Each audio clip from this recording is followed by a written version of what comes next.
Welcome, welcome, welcome, welcome, welcome. We're going live. And today we're going to be talking about how narcissists use monitoring spirits, or how monitoring spirits use narcissists for their gain. Welcome to the live. Welcome to the live. Welcome. Welcome to the live. Welcome, welcome, welcome. Glad you could be here. Happy Monday. Hopefully you had a good weekend. Welcome to the live. Welcome to the live. Today we're talking about how monitoring spirits, right? How monitoring spirits function in narcissists and how to break free from spiritual surveillance. Welcome, welcome, welcome, welcome. Glad you could join. Welcome, welcome. We're glad you could join. So the journey today is mostly psychological rather than spiritual, because we're going to be talking about exactly what the narcissist spirits, hey folks, how the narcissist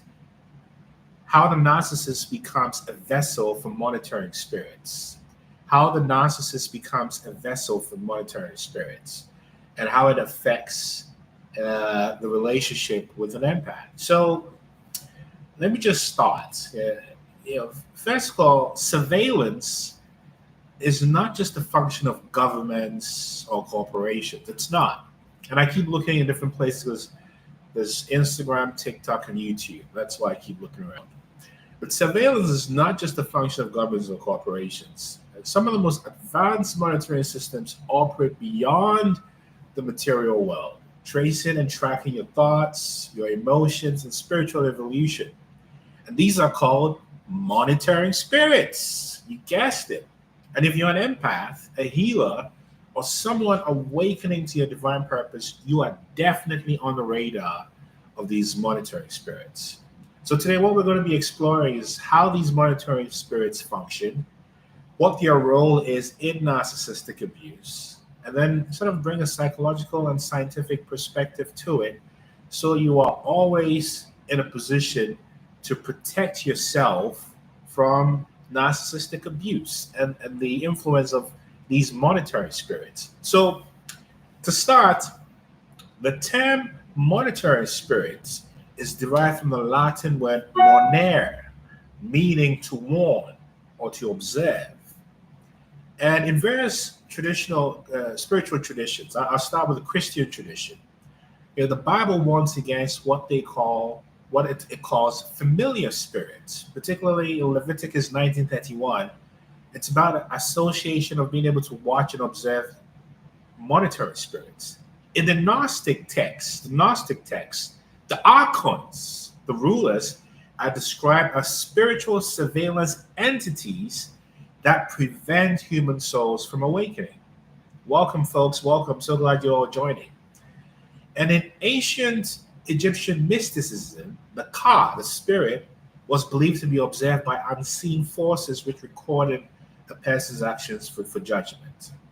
So when you think about monitoring spirits, again from the Christian perspective, monitoring spirits operate through demonic assignments, generational curses, or energy parasites that keep the individual trapped in cycles of misfortune. Esoterically, the hey, how you doing? Welcome. Hey, Tan, good to see you. Welcome. So you think about it from a hermetic perspective. The Watchers are entities that track spiritual initiates attempt to enlightenment. And from the Buddhist perspective, these monitoring spirits are known as Mara. And you've heard me tell the story of the Buddha being attacked by Mara just before the Buddha's enlightenment. This is what they do. Now, when you look at it from a quantum perspective, right? Studies in quantum physics suggest that the observation affects reality, mirroring how monitoring spirits alter an empath's trajectory, your path, if you're not aware they're there, right? And further, this frequency of illusion explains how awareness of an idea makes it appear more frequently in one's perception, similar to spiritual signs. And so when you create a perspective where you are inviting these energies without being clear on what they are, this is what happens. So what do monitoring spirits do? What's the primary function of monitoring spirits? The primary function of monitoring spirits in the narcissist include what is often called spiritual espionage. What is spiritual espionage? The monitoring spirits come to collect energetic, emotional, and mental data on you. And they pose as friends, as loved ones, but they also always ask you questions. What are you up to? Just to know what you're up to, right? This is what they do. And what they also do is exploit weaknesses and your fears to orchestrate attacks. This is what a monitoring spirit does. And how is a narcissist a conduit for these monitoring spirits? Many narcissists act as human surveillance systems, engaging in energetic vampirism. So they operate through hoovering, triangulation, flying monkeys. Flying monkeys are the best employees, if you may, of these monitoring spirits. And the way the monitoring spirits work is through, I'll just focus on three. Dream manipulation. So you find that they attempt to extract spiritual information from you through dreams. That's an example. There's also the psychic surveillance, where they appear through random text messages, intrusive social media activity, or even coincidental encounters. This all happens. And you begin to realize that this also plays a role in technological mimicry. You know, you've got spiritual parallels with gang stalking happening on your social media accounts. How do you practice? Well, I'll get there, Montori, on how you practice avoidance, right?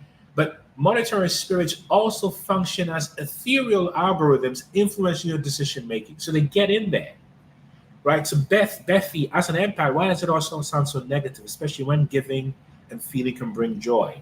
Well, giving and feeling can bring joy, but the reason why it brings you into spiritual slavery in your relationship is because you are coming from a place of not being fully healed, therefore people pleasing, which is the exact energy that the narcissist wants. Does that answer your question, Bethy? So let me keep going.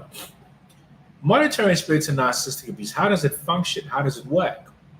See, the narcissist relies on constant data connection. They study your routine, they study your vulnerabilities, and they study your ambitions, all under the guise of love you, we're in together. And by the way, on TikTok, if anybody wants to ask a question with your voice, just click on the invite yourself. I think it's on your right of your screen, and we can get a voice in here.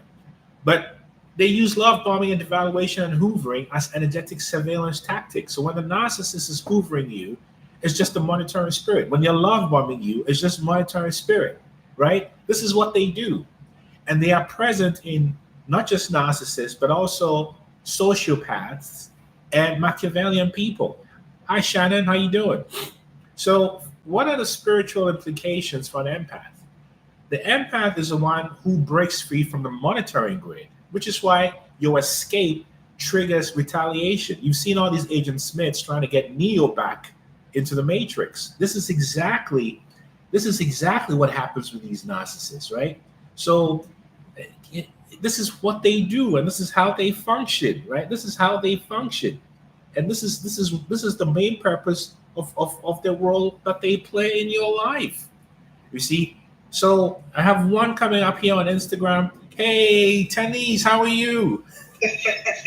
Hi, Dr. Nana, I missed you so much. I'm actually driving, but I saw you pop up and I was like, I gotta listen. Nice to see you. I'm so glad you made it, and I really appreciate you. How are you doing? I'm well. I'm just listening to the monitoring spirits, and it just took me back to the sessions that we have had. Yeah. And I'm so attuned and so aware now, Dr. Nana. You really blew my mind. You know, the thing is, you already have that awareness in you, and all we did was just put up a mirror for you to see it, right? So I'm curious, right? How is it now that you're navigating with your third eye fully open? You're really connected in this way. What has it been like? Right. To be honest with you, I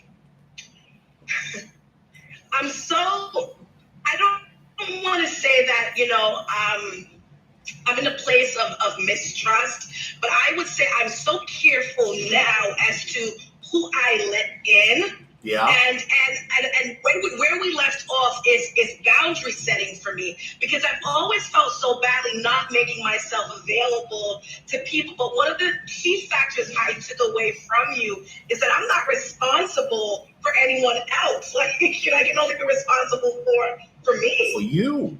Exactly. And yeah, the thing is, what can you say to anyone who's listening about spiritual, not to get into the details, but as far as you're comfortable with that, about spiritual slavery and how it creates these monetary spirits around you and what you can do about it? I didn't even realize how far back my spiritual slavery was coming from, and it could be it from parents to anybody.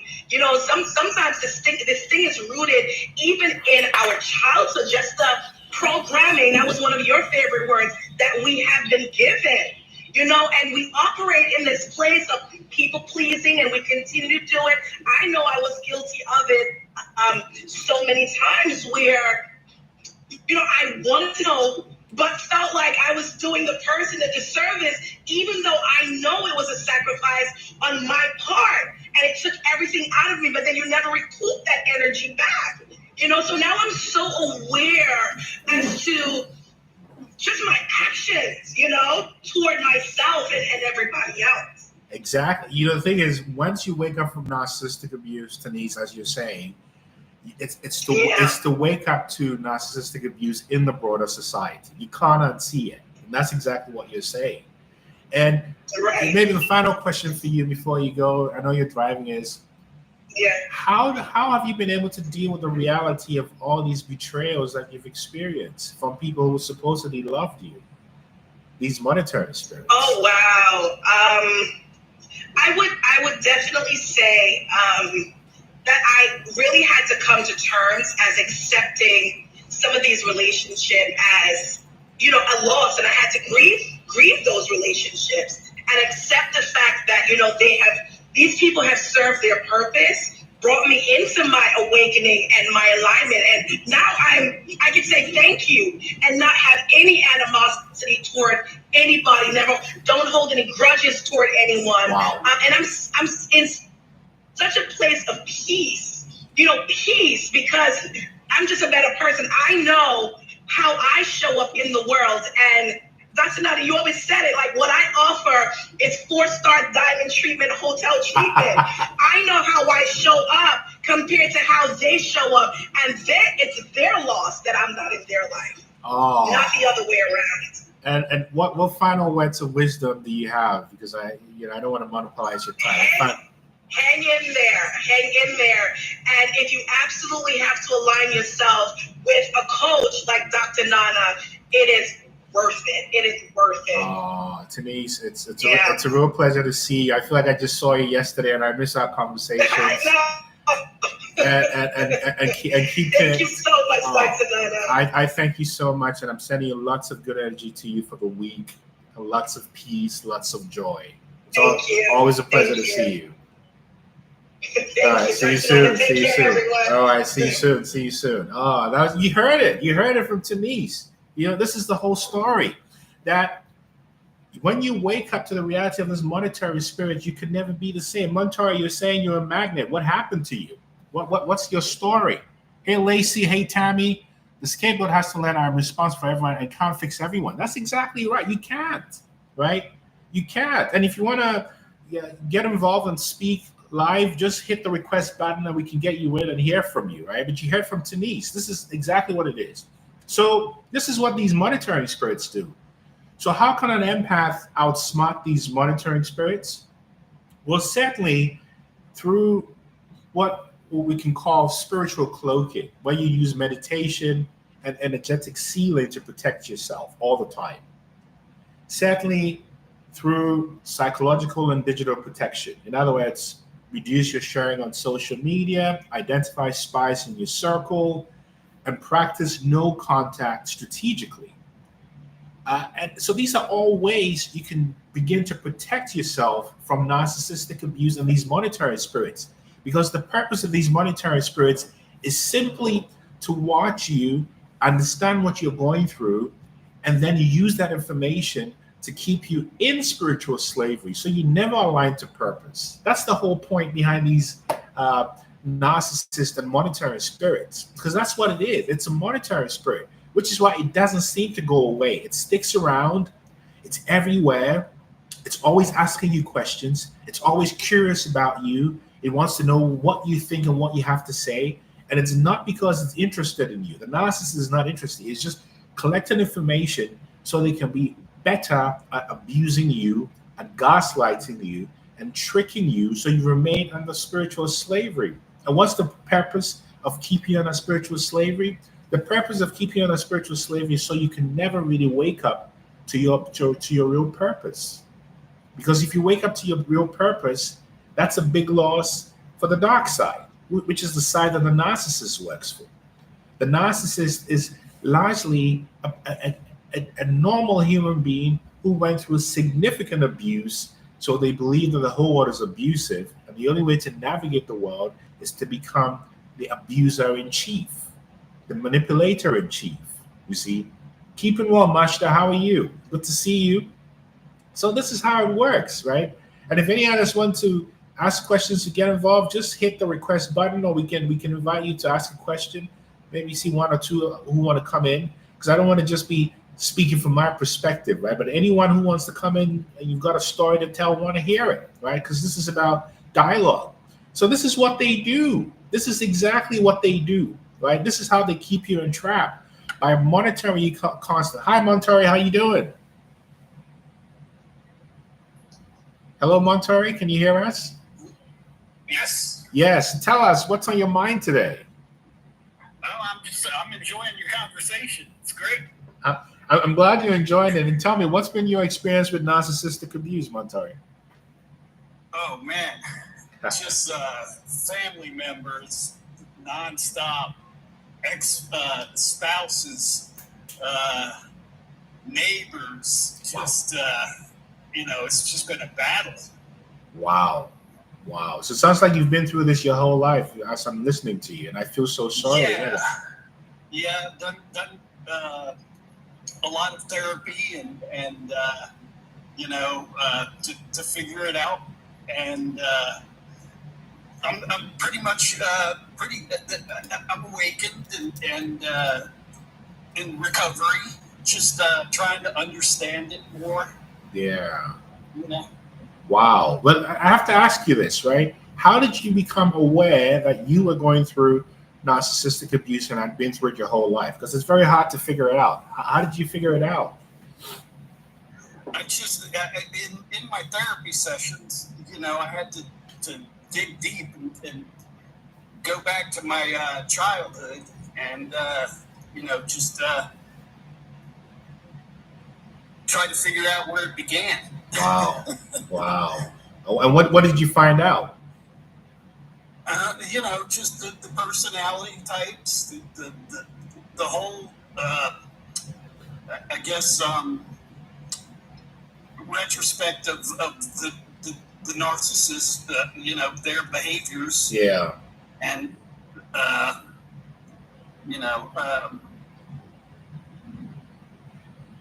yeah, it sounds like it's been quite an experience for you. You've been through a lot. I can hear it in your voice. I can hear it. I'm a little nervous talking to you, but I'm fine. That's okay. We're all friends here. We're all family. We're all in this together, Montori. You can just be yourself, right? This is a safe space. Yeah, we're here slaying demons together. You see what I mean?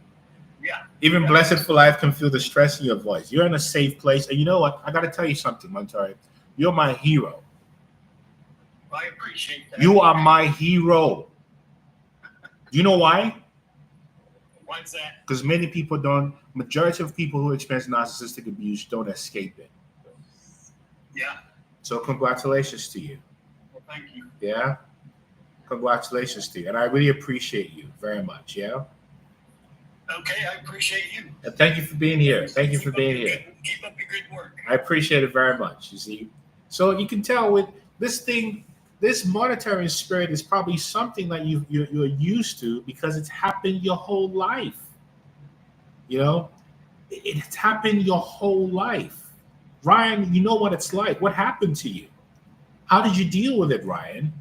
How do you deal with monitoring spirits and flying monkeys and all that? How do you deal with it? What's been your way of dealing with it? Because it is everywhere you look. And these narcissists use it to their advantage. And the reason they use it to your advantage is to keep you under surveillance. And the purpose of keeping you under surveillance is to keep you under slavery. This is the whole game. Because when you're under slavery, you cannot see what is. You see what you think is. And as long as you're seeing what you think is, you're disconnected from purpose. That's the whole story. That's the whole point. And if you're disconnected from purpose, that's a victory for the dark side. So you realize that you are in a spiritual warfare with these narcissists and you have to win because they're coming. You were in a coma for 4 months, Ryan. What happened? I want to hear about it. Maybe I should invite you and you can talk. How did that happen? A coma for 4 months. I want to hear about it. Tammy, you did great. Fear means you're coming out of your comfort zone. That's exactly it, Tammy. Tell them, Tammy. That's exactly it. That's insane. And Blessed for Life, the healing journey after no contact is an absolute roller coaster. Say more. What happened to you? What kind of roller coaster did you go through? How did you deal with it? What was your experience with going through this roller coaster? And I still can't get over the comment that Ryan passed about being in coma for 4 months. For 4 months. Was it because of the narcissist? Was it because of the stress from the abuse?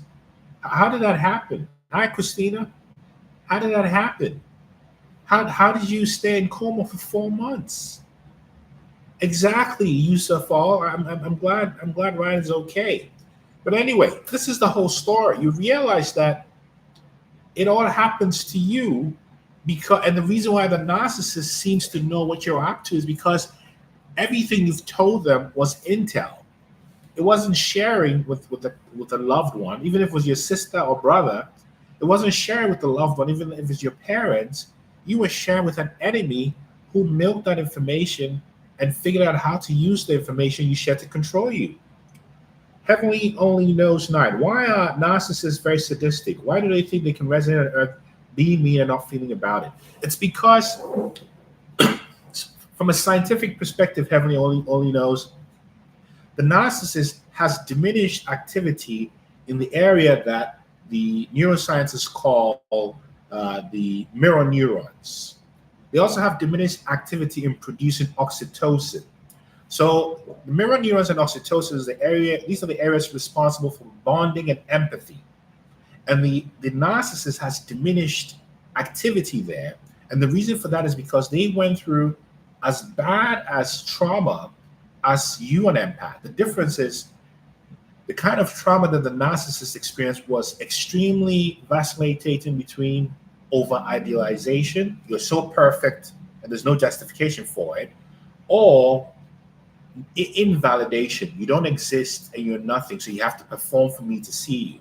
So they begin to see the world as a dark place where you can only get what you want by performing and acting and manipulating, which is why they have no empathy towards anyone, because they believe everyone is a fake until they meet a true empath who is consistently kind, not perfect, and it messes with them, right? Which is why they go on this specific mission to prove to themselves that you're just like everyone. Does that make sense? Heavenly only knows. That's the story. Smile Cespedes. Hello, Nana. Oh, thank you so much. Thank you, Smile Cespedes. I really appreciate it. Pillar of light. You're the oxytocin, which is also why they cannot self-regulate. Exactly.